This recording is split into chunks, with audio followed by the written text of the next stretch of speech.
ఉమ్మడి నెల్లూరు జిల్లా పరిషత్ సమావేశంలో ఎమ్మెల్సీ బల్లి కళ్యాణ్ చక్రవర్తి గ్రామీణ నీటి సరఫరా అధికారులతో మాట్లాడుతూ గూడూరు నియోజకవర్గంలో వాకాడు మండలంలో జలజీవన్ మిషన్ క్రింద దుగ్గరాజపట్నం పంచాయతీకి సంబంధించి త్రాగునీటి సరఫరా గురించి గత జిల్లా పరిషత్ స్థాయి సంఘం కమిటీ సమావేశంలో అధికారులను అడిగానని ఎమ్మెల్సీ కళ్యాణ్ తెలిపారు. దీనికి బదులుగా అధికారులు 98 లక్షలతో దుగ్గరాజపట్నం పంచాయతీలోని కొండూరుపాలెం గ్రామంలో ఓవర్ హెడ్ స్టోరేజ్ ట్యాంకు ద్వారా నెల రోజుల్లో త్రాగునీటి సరఫరాను అందిస్తామని తెలిపారు. కానీ నెల రోజులు పూర్తి అవుతున్న ఇంతవరకు త్రాగునీటి సరఫరాని అందించలేదని జిల్లా పరిషత్ సమావేశంలో అధికారులను ఎమ్మెల్సీ కళ్యాణ్ ప్రశ్నించారు. దీనికి అధికారులు సమాధానం చెప్తూ దుగ్గరాజపట్నం పంచాయతీకి త్రాగునీటి సరఫరా అందించుటకు సిద్ధంగా ఉన్నామని, నీటి కుళాయిలు కొనుగోలు ఖర్చుకి సంబంధించి నిధులు తక్కువగా ఉన్నందున 3 లక్షలతో 200 కుటుంబాలకు త్రాగునీటి సరఫరా అందించుటకు మండల పరిషత్ నిధులు మంజూరు అయినవి అని, వీలైనంత త్వరగా కొత్త నీటి కుళాయిలు కొనుగోలు చేసి దుగ్గరాజపట్నం పంచాయతీకి త్రాగునీటి సరఫరాను రాబో 10 రోజుల్లో అందిస్తామని గ్రామీణ నీటి సరఫరా అధికారులు ఎమ్మెల్సీ కళ్యాణ్ కు తెలిపారు.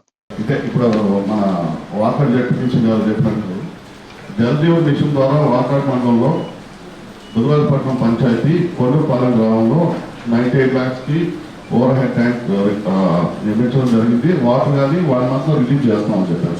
ఇప్పుడు జడ్పీటీసీ గారు క్వశ్చన్ ఏమంటే, సో 1 month అయిపోయింది, ఇంతకీ వాటర్ రిలీజ్ చేశారా లేదా?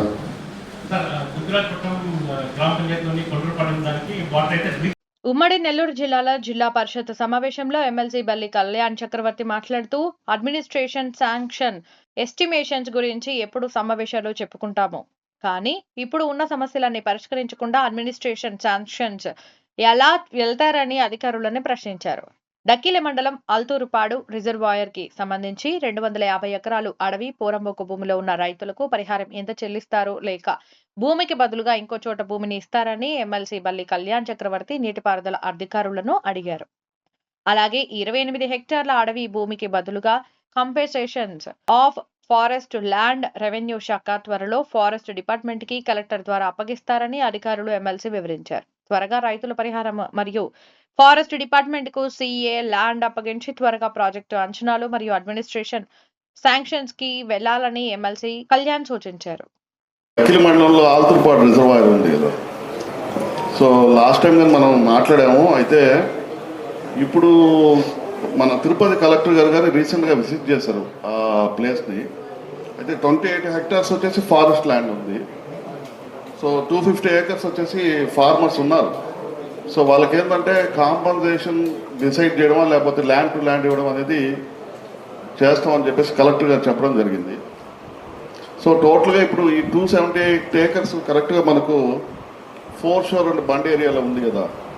సో మనం ఈ క్లియరెన్స్ చేయకుండా మనం అడ్మినిస్ట్రేషన్ శాంక్షన్కి వెళ్ళాలన్నా ఇబ్బంది. సో ఇప్పుడు దానికి ఏ రకంగా కలెక్టర్ గారితో మీరు డిస్కస్ చేయడం జరిగింది సార్? నమస్తే సార్. ఈ వాళ్ళకి కాంపన్సేషన్ ఏమైనా ప్లాన్ చేశారా? ల్యాండ్ ఉంది, దానికి కూడా ల్యాండ్ ఐడెంటిఫై అయింది సార్. దాన్ని ఐడెంటిఫై అయిన తర్వాత దాన్ని డీజీపీఎస్ సర్వే చేసి వాళ్ళ సిఏ ల్యాండ్ ఫారెస్ట్ వాళ్ళకి ఇస్తే అది సాల్వ్ అవుతుంది సార్. ఉంది కదా? అవును సార్.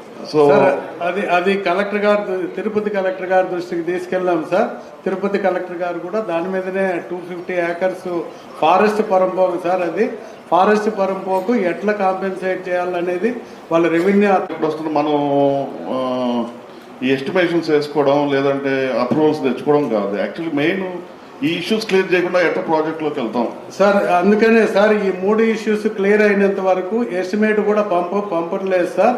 ఈ 3 issues క్లియర్ అయిన తర్వాతనే 50 ఎకరాలు ఫార్మర్స్ కాంపన్సేట్ సార్ దాని మీదనే కంటిన్యూగా దాని మీదనే ఫోకస్ చేసి 3 issues క్లియర్ అయిన తర్వాతనే ప్రభుత్వానికి ఎస్టిమేట్ సబ్మిట్ చేస్తుంది.